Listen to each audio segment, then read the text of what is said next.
New room. New year, new room. Cross-legged. Gap between the legs and the pelvis. Oh, obviously use a block or two. The rule of 2 blocks is blanket is placed underneath the shins. Bring your attention into your heart if you want. Jostle, let it feel natural.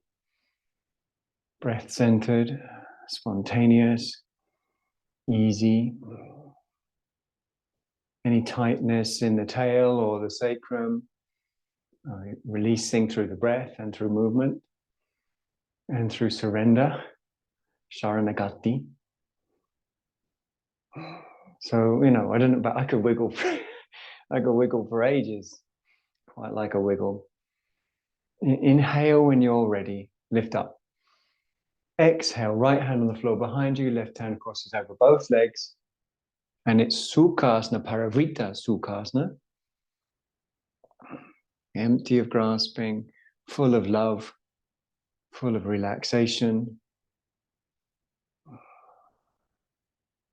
Staitilya in Sanskrit, relaxation.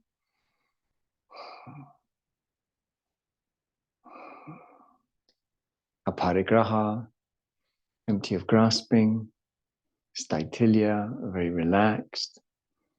Shanai Shanai, with due care. These are phrases we find in yoga texts. Inhale, lift and turn. And away we go to the second side. It's going quite well already. Take deep breaths. Enjoy. So what does that mean to you? For me, it means relaxing. It means pressure's taken off. It means aparigraha. Because grasping is it's not enjoyable. It has elements of trishna, or of thirst. And of course, thirst is not enjoyable.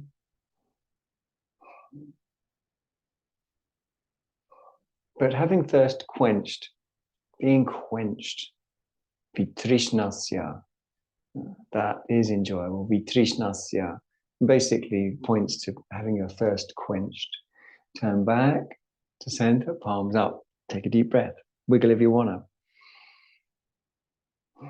Change the cross of the legs when you're ready. Make sure there's a gap. Draw the buttock out and back. I hope you like the new room.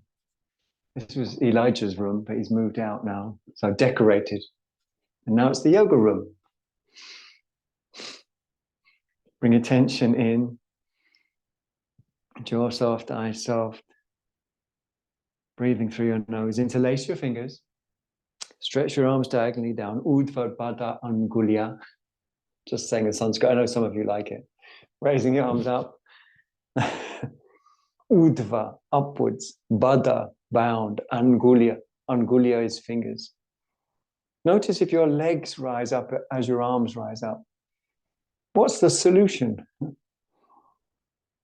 How can you let one go down while the other goes up? It has to be spontaneous surrender. It's the only solution. Surrender to the field, the oneness, prakriti.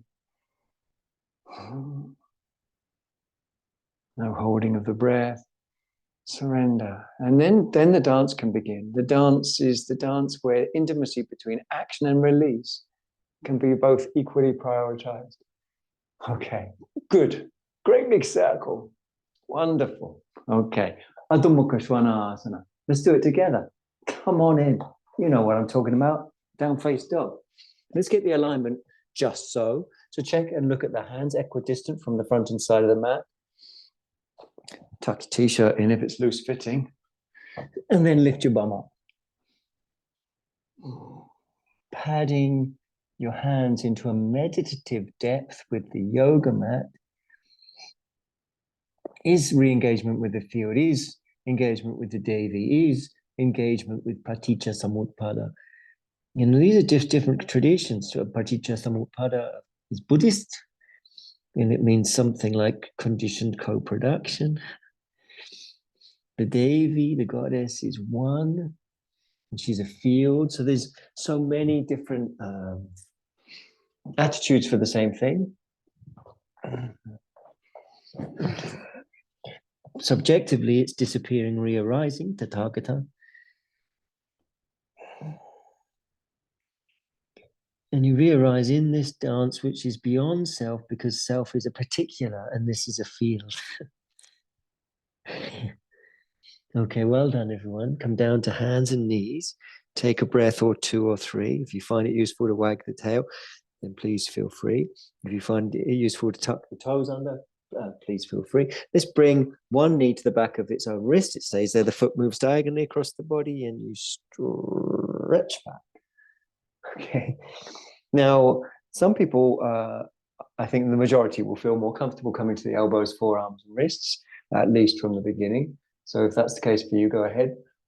Some less common, some feel more comfortable to come into a lifted position from the get-go, and some want to come from the lower position into the lifted, and some vice versa. So it's a lot of options. The pose is Ekapada Raja Kapotasana, and it's a meditation on the field, a surrender, a bhakti. Bhakti comes from a root that means to give. We often translate bhakti as a devotion, but the root is to give.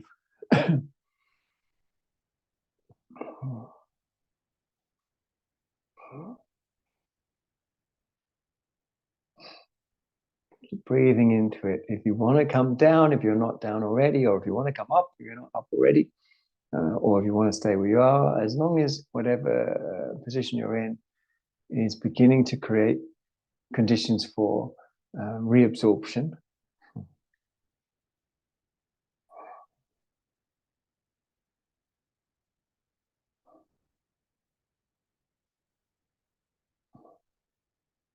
It's samhara in Sanskrit, reabsorption. Okay, coming forwards if you're up, or coming up if you're down. Back to hands and knees, catch your breath. And wiggle if you wanna. Let yourself be reabsorbed, which isn't a thing, you do, because if you're doing something, there's you and the doer, there's a division, and the reabsorption is a return to the holism. So it necessarily is an experience beyond thinking, because thinking divides into you and me, right and wrong, in and out, can and can't, and so on. Let's bring the other knee forwards directly and the foot diagonally across the body and stretch back similarly. And again, you might want to come straight down to your elbows and forearms. I think that's the most common, position to find release. It's all about the breath. It has nothing to do with opinions. Or you might lift up. Again, it's all about the breath, nothing to do with opinions.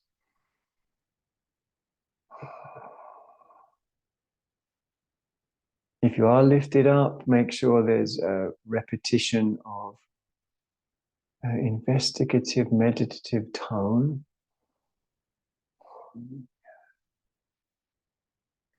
And make sure that we're not, bringing anything over from the past into this moment. This moment can only be known through bhakti, giving, which we also call reabsorption. It is the foundation of the Buddhist path, although I'm pretty sure some Buddhists wouldn't necessarily recognize the usage of the term bhakti. But the fact that Buddhists have as one of their central tenets this praticca samutpada, conditioned co-production, as the liberative experience. When the Buddha was asked, "What do you teach?" he said, "Praticca samutpada." Everything's codependent. And the implication is that's liberative. If you're down, come up. If you're up, come down. Come to hands and knees, catch your breath. Find your position that's comfortable. Jaw soft, eyes soft, brain soft. We're going to Suchi Randrasana, thread the needle. So arm furthest from me comes towards me. And then you extend your other arm out. The only contraindication I can think of to extending the arm out is arthritic fingers or frozen shoulder, of course. With arthritic fingers, you could put your hand on a block or two blocks for that elevation in the front spine. With a frozen shoulder, you just might not get the arm over. You might just take it to where you can take it, you know. Breathing easy to yourself. Meditate on the portal that is the deltoid muscle that caps the shoulder of the lower arm. I mean, there's one on each arm, but use that as a meditative portal and check out the sensations. Check out their relationship to breath. Check out the breath's relationship to the mind. Everything is everything, and this is how we return.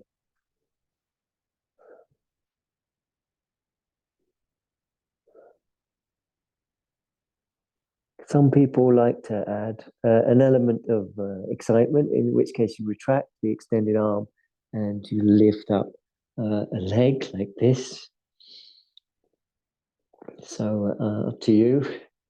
That floats your boat. There's another option. We won't take that one today. Keep breathing, jaw soft. Okay, when you're ready, bring your leg back down, come back to hands and knees. I'm going to turn around, but you don't have to unless you want to. The reason I'm turning around is so I can still see you. Breathe easy, jaw soft. Other arm underneath, palm up. Same pose, Suchirandra. Suchirandra. Suchir. Same as you find a thread in the medical professions called pretty much the same thing. And then the randra is the threading of the needle. Needle and thread.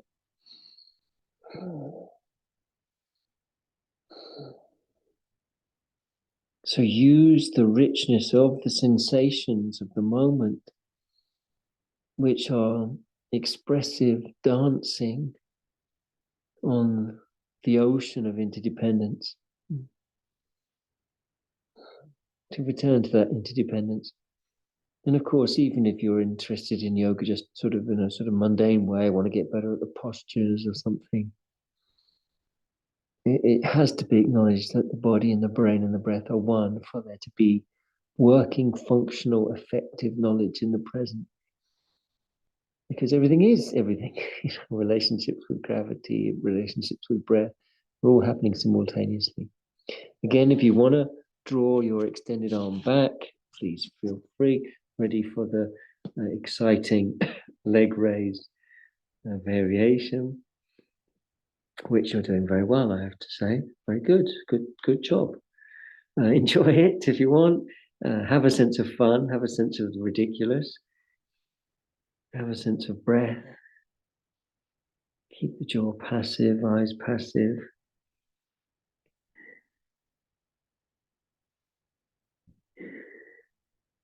It's delicious. Bring your leg down if you're ready to. Come back to hands and knees position, and then up to a kneeling position when you're ready. You might want to use a block between the heels and buttocks if it's uncomfortable. And take some deep, natural breaths. Deep, natural breaths.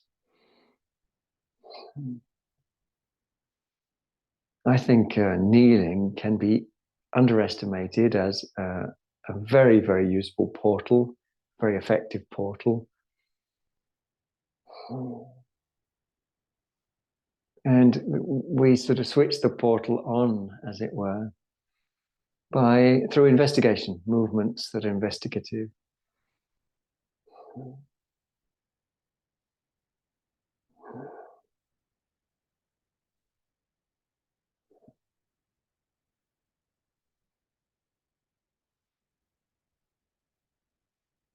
Jaw soft, eyes soft. .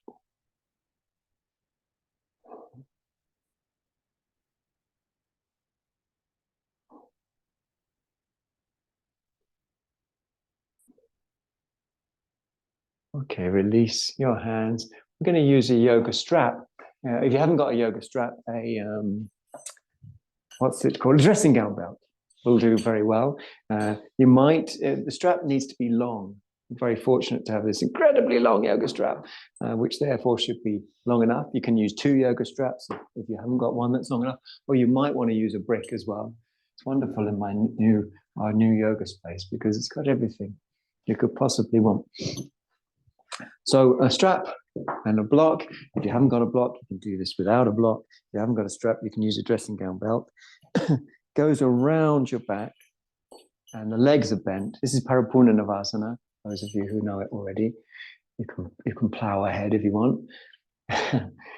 Straps come in various types. If it's a D-ring strap, go through both and then back through one. Make sure it's not too long. The length of the strap is basically down to your position, the angle rather of your legs, which should be 90 degrees. The block can be placed underneath the feet like this, and the strap can go underneath the bottom of the shoulder blades. If you go less than 90 degrees with your legs, it's not going to work out. If you go more, it's not going to work out. So 90 degrees at the back of the knees, if you please, especially if you're called Louise, or if you like cheese or vegan cheese. Most people don't like vegan cheese, actually, do they?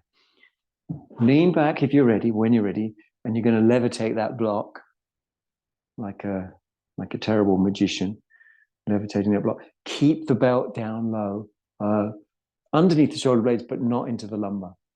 If it comes into the shoulder blades or above, it's in the wrong position. If it comes into the armpits, it's in the wrong position. Bringing it down just means bending the legs. So you can experiment with raising the block, but keep that belt down. I often bend and extend just as I am now to keep the belt underneath the shoulder blades. The hands can be either extended out like this, or you can take various versions of being cocky like this. It's quite cocky sort of position. Or probably the best anatomically is to bring your hands on the floor behind you, and you get a really wonderful stretch for the pectoralis. You get a super sensation of release into the rhomboids between the shoulder blades. It's just good stuff, actually. So there's Parapurnanavasana.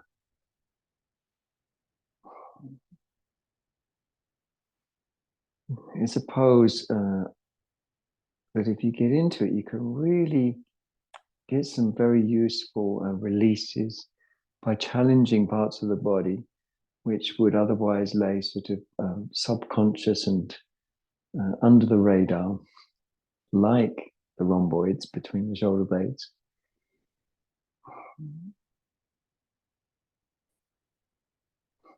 Great. I think it's a great pose to spend a bit of time, but we're going to come out of it now.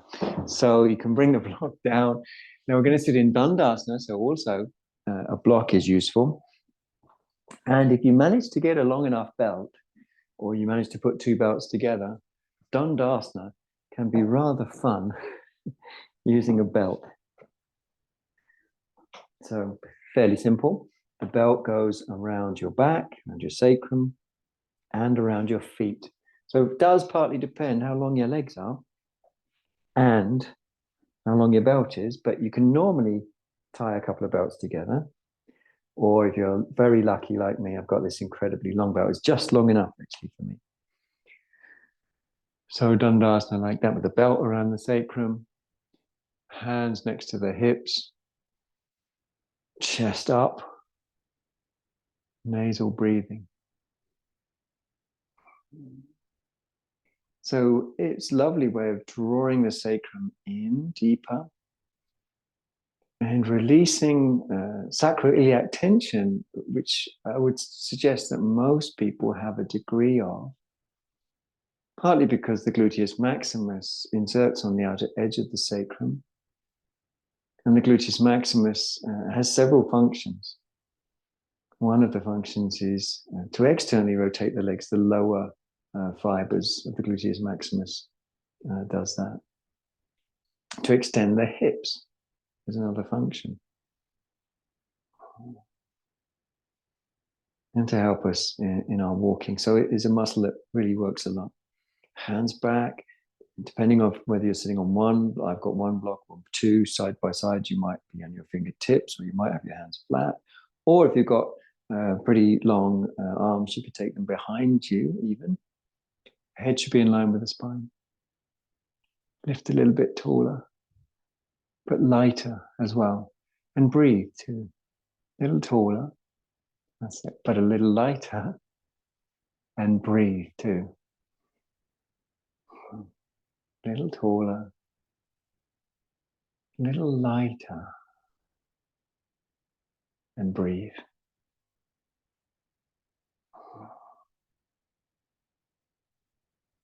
Okay, it's all kinds of delicious.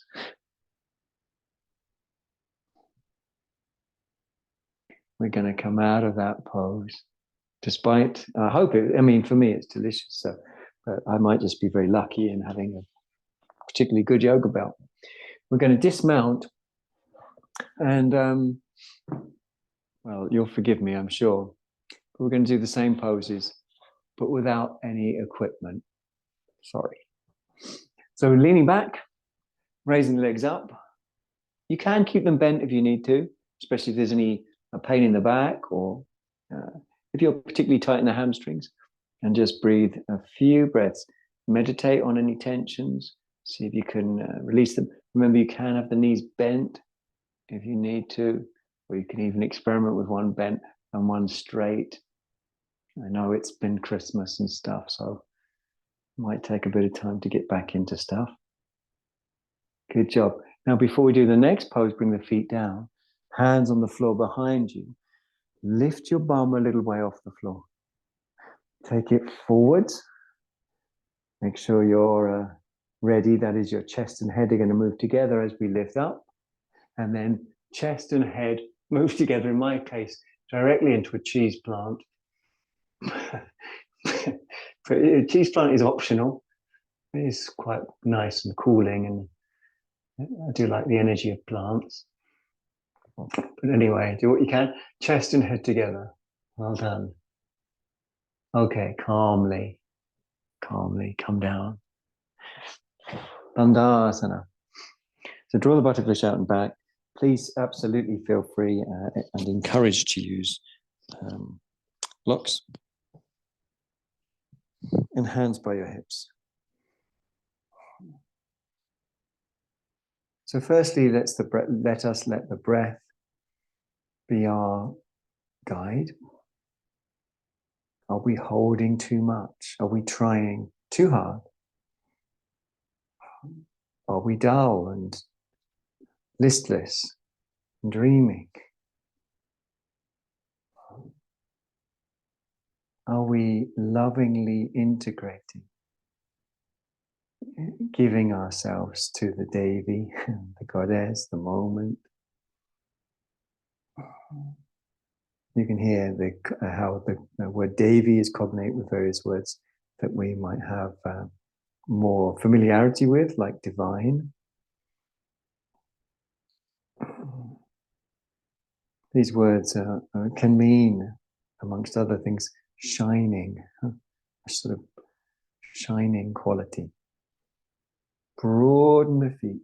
So the Devi has a shining quality. In Buddhism, this is often known as the clear light, which is the perception of the sort of radiant clear light that permeates everything that you can have if you wake up in deep sleep. This is the yoga of clear light. Keep lifting, breathing, breathing, lifting, softening, breathing, broadening, say the feet, the heels.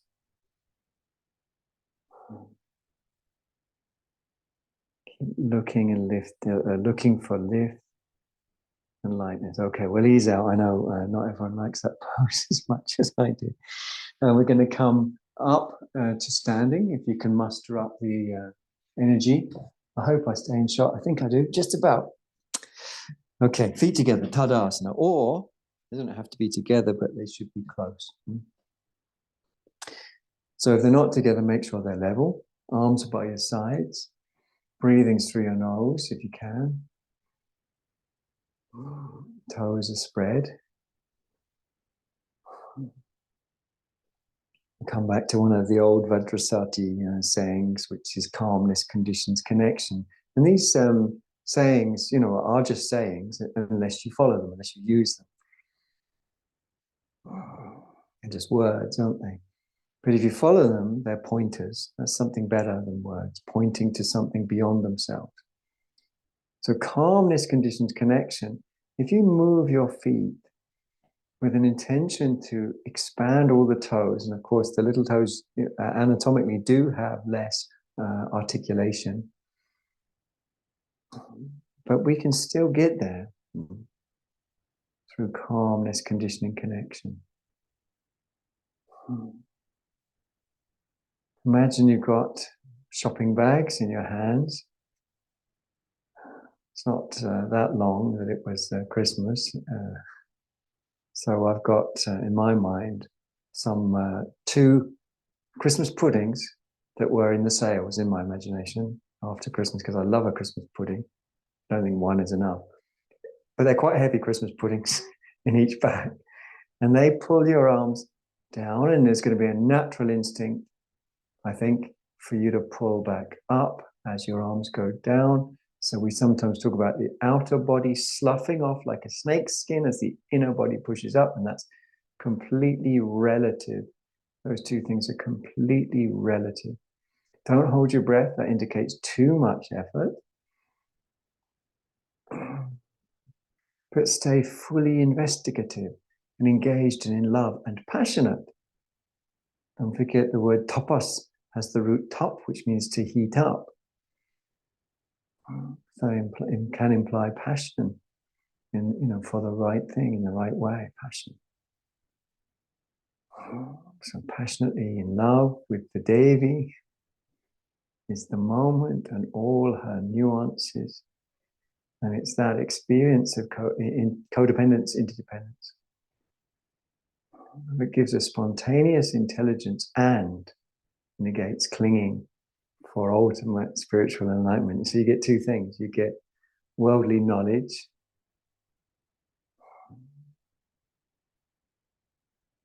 This is knowledge of the world. The Buddha was known as the one who had knowledge of the world. Now we're going to raise the arms when we're ready. Turn the palms and bend ankles, knees and hips and come to Utkatta. Utkatta, of course, is squatting. We often, sometimes it's translated in the modern postural yoga world, of course, as a fierce, but it literally means squatting. Then you can move up and down, left and right. Disappear is your mission, or melt back into the field, which brings this spontaneous intelligence, because if you want the knowledge of the goddess, you have to be the goddess, and you already are the goddess, apart from the forgetting, and which causes us to grip and grasp individual parts of the experience of flow. Inhale, stand up, big wide circle, hands to heart, Tadasana Namaskara. Take some deep breaths. Jaw soft, pelvic floor has a buoyancy to it that just keeps the goddess energy in the central channel. So I find when we talk about Mula Bandha, I find what Mula Bandha is essentially just not letting the goddess energy drop out of the central channel and fall back into our ordinary habits. So it's a really powerful, very powerful, very tantric and hatha focus to just use the pelvic floor in a very sort of energy body way, prana sharira, not so much a sort of anatomical body, but more of a energy body sort of way.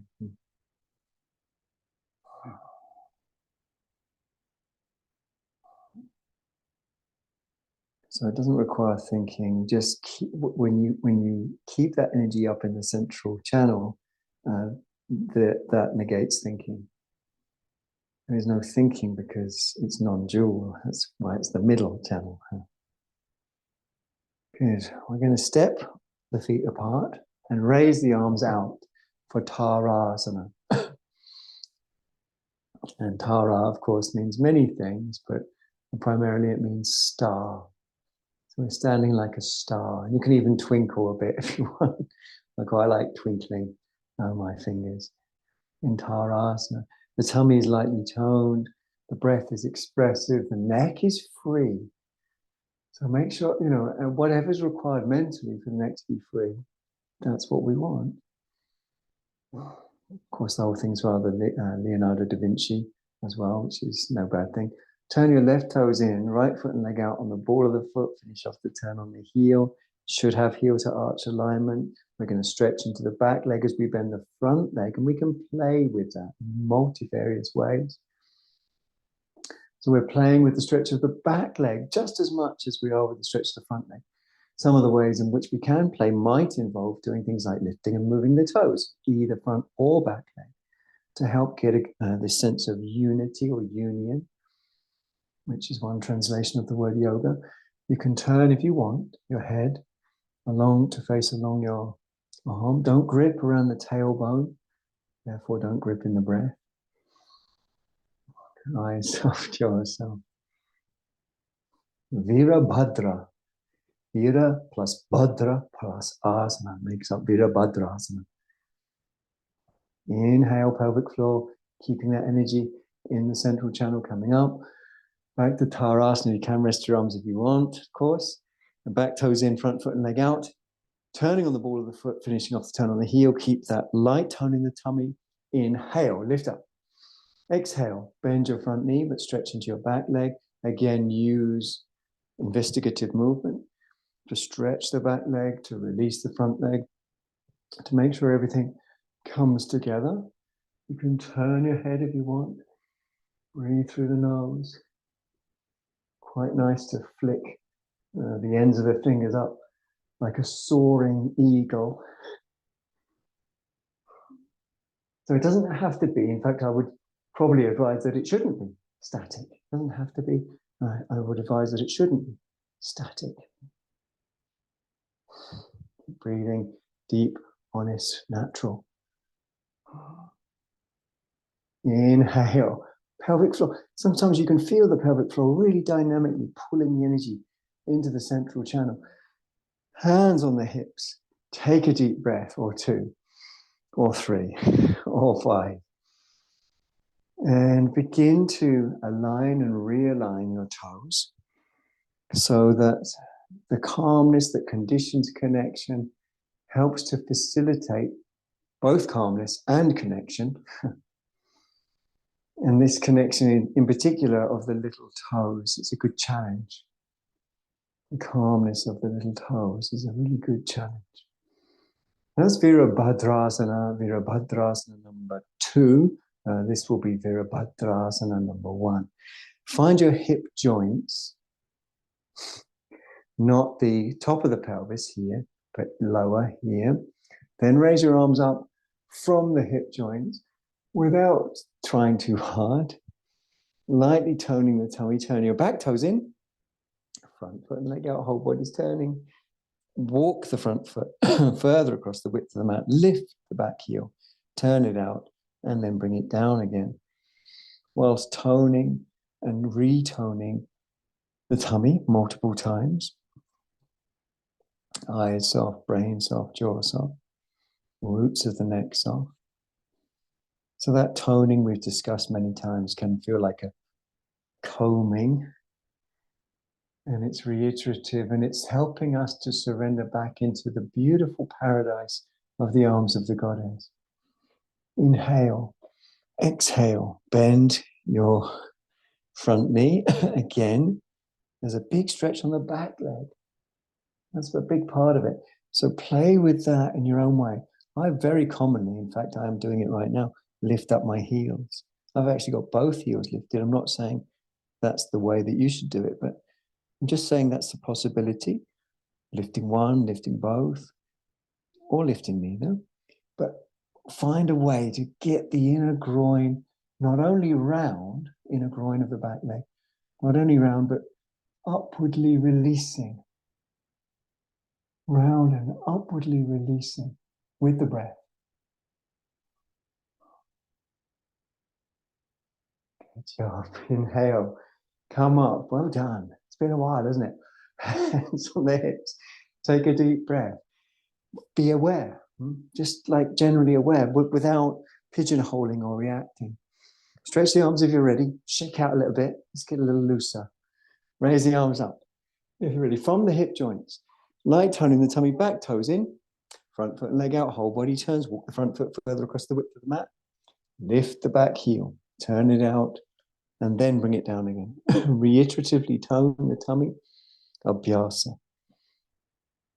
Again and again. The purpose, to reabsorb into the arms of the goddess. These goddess traditions really pinnacled between the 6th and the 12th centuries in South Asia. Inhale, exhale, bend your knee. Keep playing and stretching and investigating and falling in love. Falling in love. No, what is love?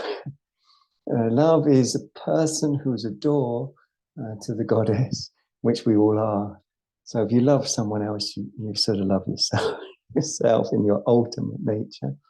And loving somebody else means that they are, and both of you are, an effective portal for the other to return to the source for whatever reason, because you trust or because there's an energetic sympathy or whatever it is, like shared ideals and so on. Lightly toning the tummy, breathing through the nose, reiteration, experimentation, getting the inner groin to come round of the back leg. Inhale. Feel that pelvic floor energy. Feel the pelvic floor energy.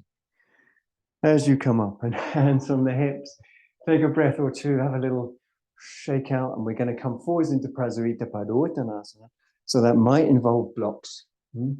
So this, of course, is a forward fold. So if you know you need blocks or a chair or whatever you might need, the toes turn in and the little toes through the CCC, calmness, conditions, connection, expand out again and again. And, you know, for a great yogini gets more and more from less and less. So a great yoga practitioner, they just don't need much more than expanding the little toes. That's yoga practice. Of course, it's nice to do other stuff, blah, blah, blah, but, you know, it's enough. I could do that, you know, for a long time. It's really beautiful. Inhale, lift up from your groins if you're ready to. Exhale, fold.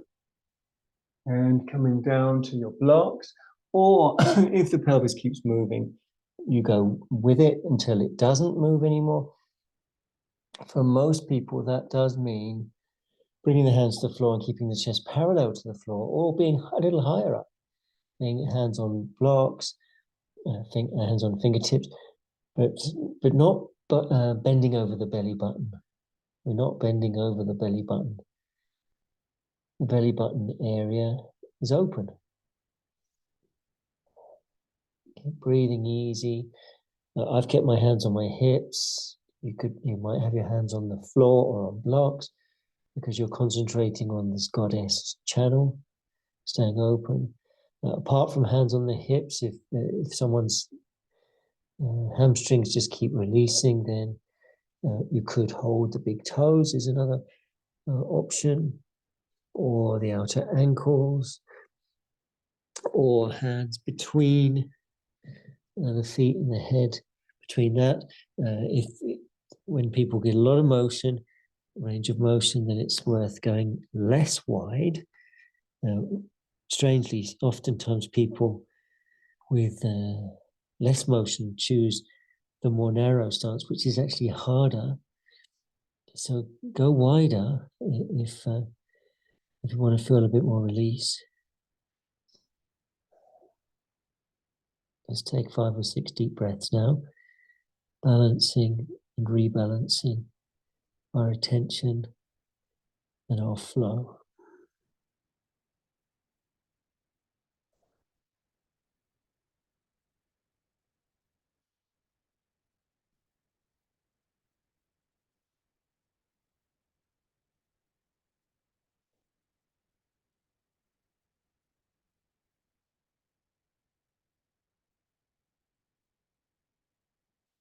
Okay. If you came low to the floor, then come up to your blocks or fingertips. If you're on blocks already, come as high as you can on the blocks. Walk your feet a little closer to each other. And then leading with the chest, the bottom of the breastbone, coming up. Well done. And walk your feet towards each other and shake out and kick out and whatever else you need to do. Before we bring our arms into a big, wide, huggy sort of position, as if we're going to hug a tree, which I haven't done yet this year. 2024 should be our priority, really. So we're going to stretch our arms out, so we're going to hug a tree. And then wrapping one arm around the other. I like to do it a few times, sometimes with pauses. It's up to you how many times you do it. And eventually, you wrap the arms all the way around each other. And it may be that the back of the hands come together or the palms of the hands come together. It's all about the breath. I'll just say that again for your reflection. It's all about the breath.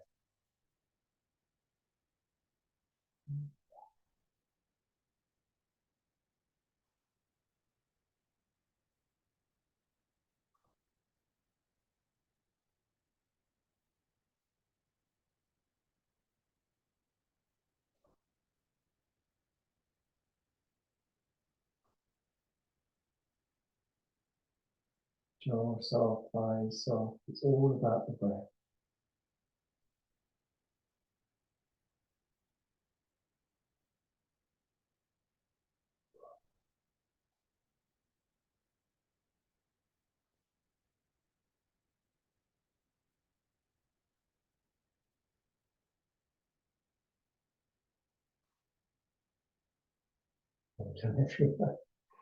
Nice, easy, slow release.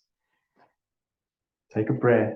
Shake it, maybe if you want. Not even if you want. You know, this process is beyond self, isn't it? Raise the arms if you're ready for the second side, or do whatever whatever comes naturally. Bouncing, moving. It's just we're not thinking too much about this. And then the other arm over the top. And again, it may be 2, 3, or 4 or more of these wrap rounds that you might go for.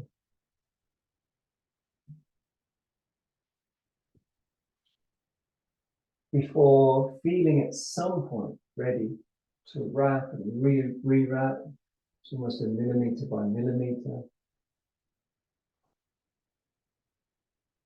And then breathing into the shoulder, wherever else is good for you to breathe into.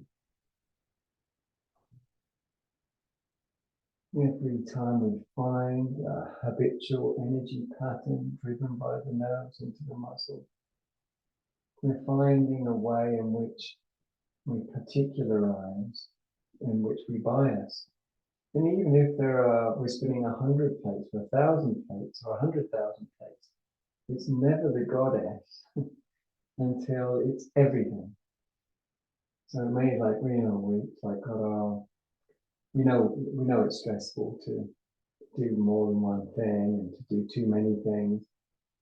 But the logic might tell us, well, if she's a field, obviously the more things we're open to, the better. Yes, in a way, but it's only the field when it's the field. And the field is now. It is always the field. The liberation is always right here. As Patanjali says, Tivra Samveganam Asana.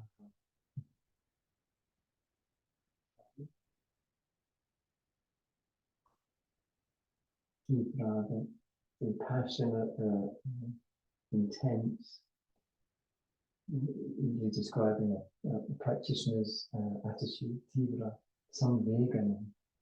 Samvega is a Buddhist term, meaning intense desire for freedom. Asanaha, close to, from the root us. Different from that, so as, but different from the root as, which we have as the root for asana. the root as, us, means to be. So one who's being that way, intensely desire freedom.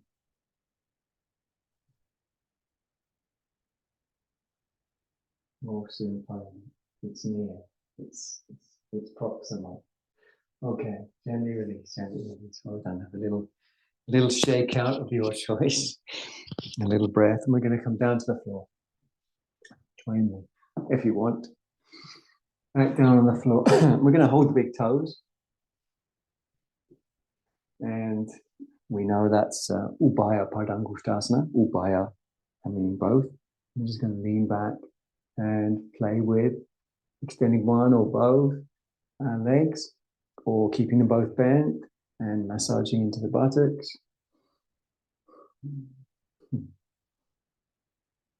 So it's about enjoyment in the present.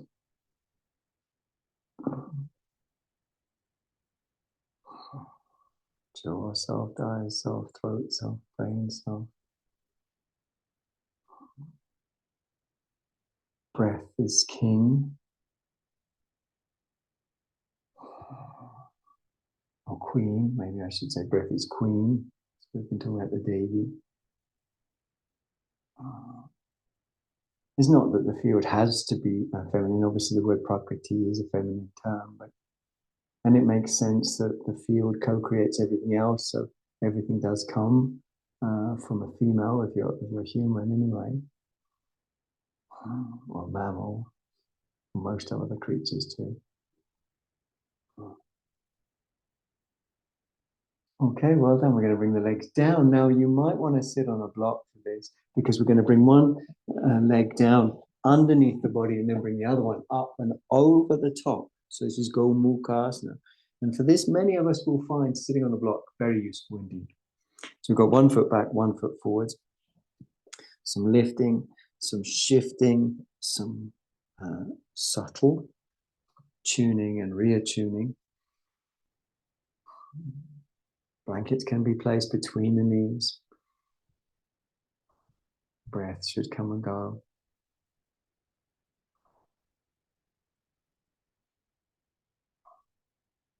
Eyes can be closed if you want, and movement can really help. Just to massage into your hips and the iliotibial tract.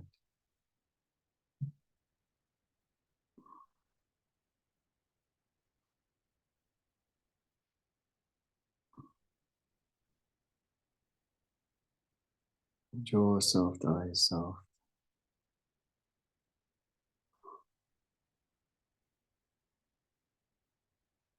Breathing easy.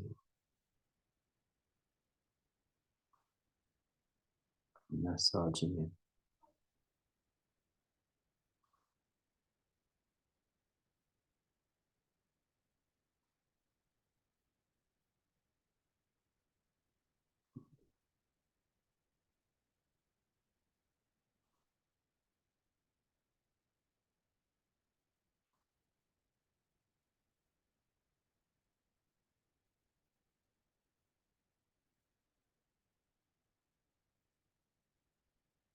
Drop the shoulders too. Keep the jaw soft.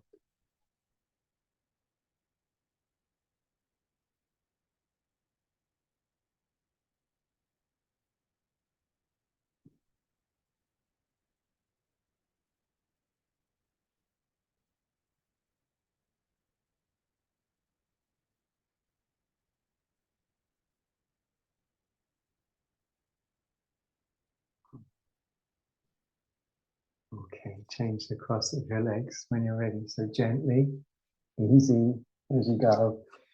You stretch the legs out between sides. It's quite nice to do that, I think. There are various ways to come into this. You can come in via a sort of cross leg and just bring the top leg up and over the bottom leg, or you can start with both legs over to one side. And there are other ways too to come into that, into this rather pose. Lifting and shifting, just getting that alignment just so of the hips and buttocks and so on.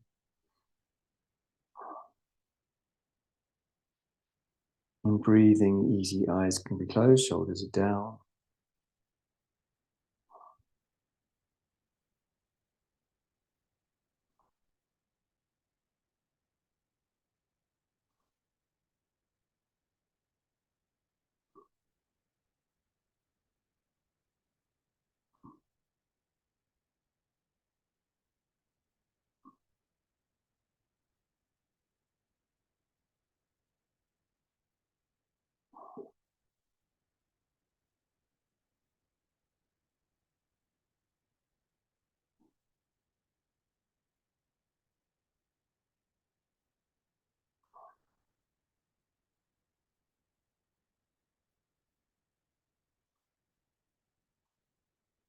Letting the jaw release with the release of the muscles in the hips and the knees, the shoulders.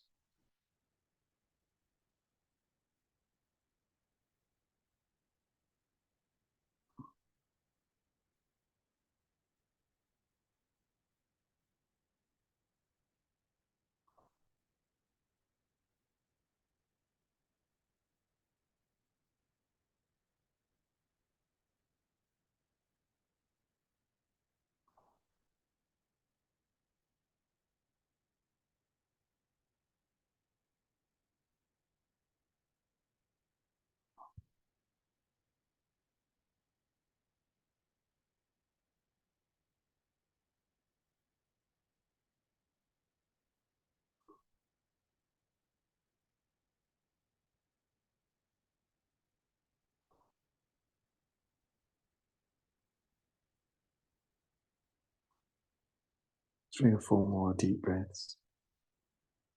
Drop those shoulders.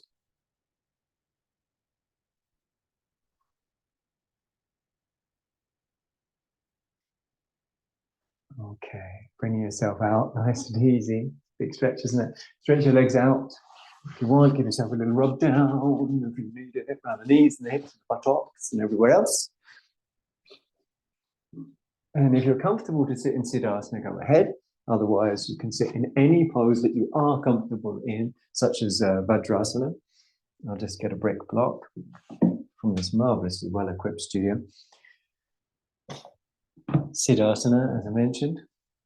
So heels aligned with each other in the midline of the body. It may be that you prefer to sit in a different pose, which is totally fine. The pose the practice we're going to do is Brahmari. We're going to take 5 rounds of it. This is the bumblebee breath, the feminine declension, Brahmari. And so we get this as the name of a goddess as well, a goddess of the bees, which I like.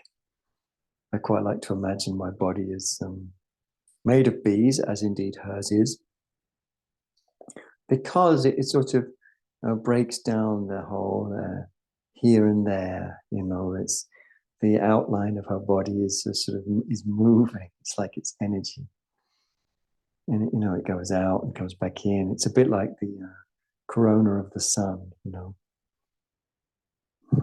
So we're going to take 5 rounds of Brahmari with Shanmukhi Mudra, and we're going to take a deep breath in and out with open nostrils, and then partially close the nostrils for inhale and exhale. The exhale is hummed like a bee, and we'll do 5 of those. So in your own time when you're ready.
Hmm.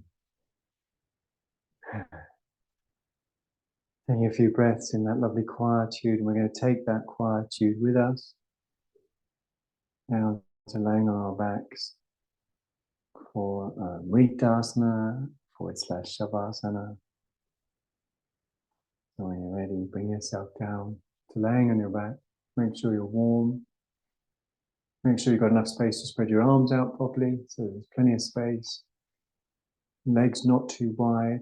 Head supported if it tips back.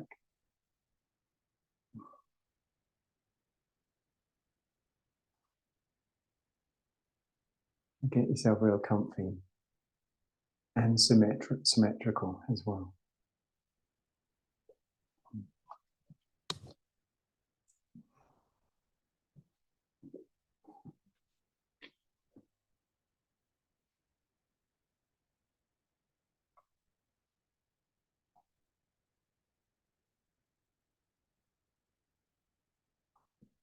When you're ready, it's eyes closed.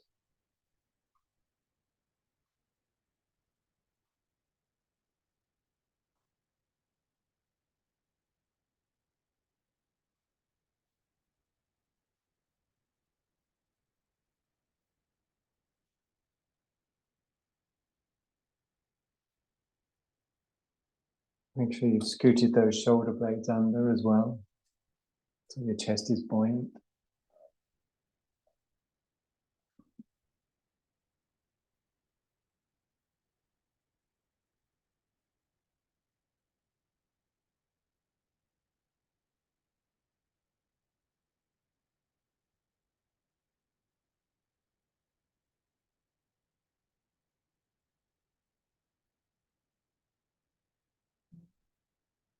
Skin, muscle, bone, tendon, ligament.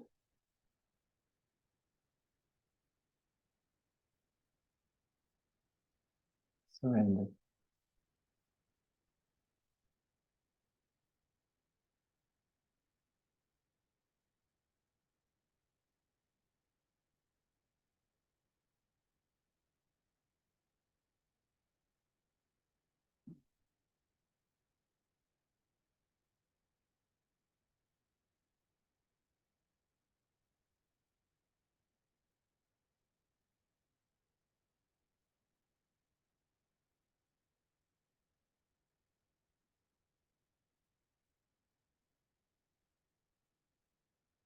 Feel your eyes release. Underneath the eyelids, they begin to calm down under the steady influence of the eyelids. There's no rush for that, there's no hurry. It's just the consistency of the eyelids covering the eyeballs that eventually means that the eyeballs will settle by themselves, which begins to create a release that goes through the optic nerve to the occipital lobe of the brain at the back. And we find our concentration beginning to rest in the back of the skull as we are recommended, as one of the Samketas in the Dattatreya Yoga Shastra.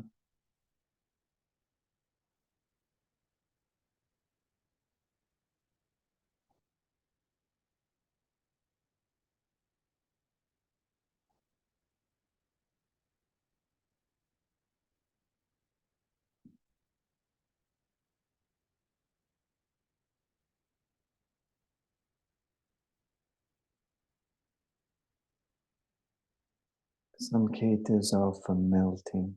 The point of them, the purpose of them is for melting.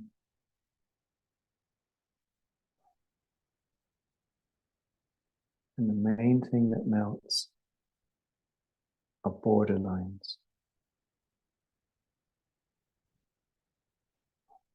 Right and wrong, can and can't, you and me, us and them, inside and outside, in groups and out groups, goodies and baddies.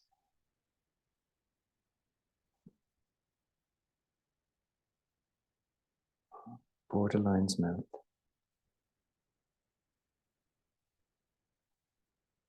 And the fundamental reality of interdependence reveals herself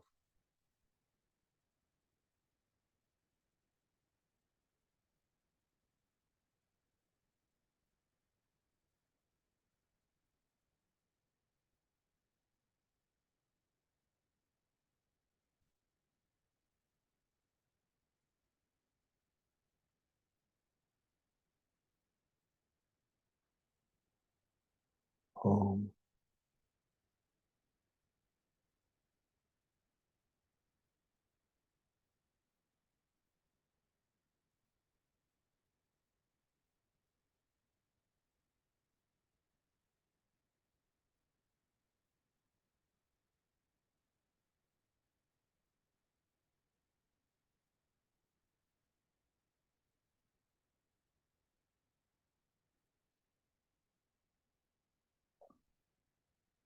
Being a Zoom class, a class at home, you can lay as long as you like.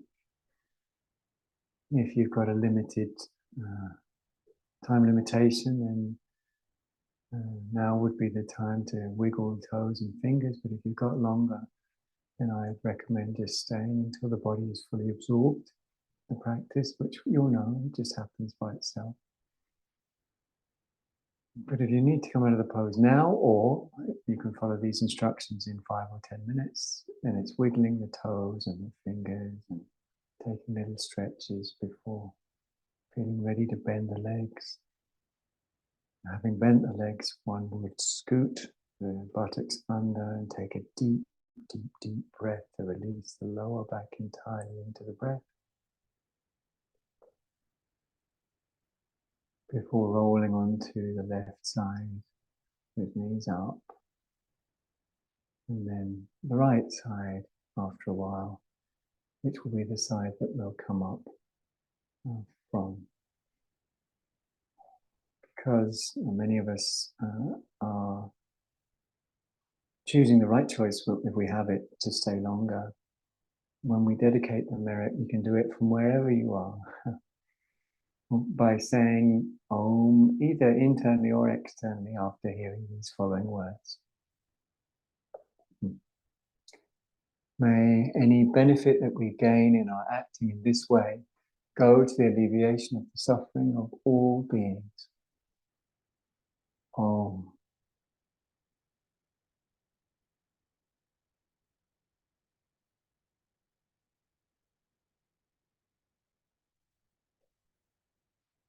Keep on keeping on, gang. Great to see you. Keep resting. Love you loads. Look forward to seeing many of you at class. Some of you on the January 14th day, and some of you even coming to Africa with me at the end of the month. So that's incredibly exciting. Anyway, one way or the other, lovely to see you. Rest well. See you very soon. That's a love.